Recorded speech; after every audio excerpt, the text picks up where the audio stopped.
અમદાવાદના અસારવા વોર્ડમાં ભાજપે એક સામાન્ય રિક્ષા ચાલક પર ભરોસો મૂકી સૌને ચોંકાવી દીધા। છેલ્લા 27 વર્ષથી પક્ષના વફાદાર કાર્યકર એવા દશરથ પટણીને ઉમેદવાર તરીકે જાહેર કરતા તેમના પરિવારમાં ખુશીનો માહોલ છે। દશરથભાઈએ અગાઉ પ્લેન ક્રેશ જેવી આપત્તિ સમયે પણ પ્રશંસનીય સેવા આપી હતી।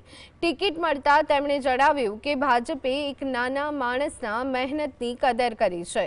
તેઓ જીતશે તો અસારવા વિસ્તારની મુખ્ય સમસ્યા એવી ડ્રેનેજ સિસ્ટમને સુધારવા અને સ્થાનિકોના પ્રશ્નો ઉકેલવા પ્રાથમિકતા આપશે। સમસ્યા છે ડ્રેનેજ લાઇનની।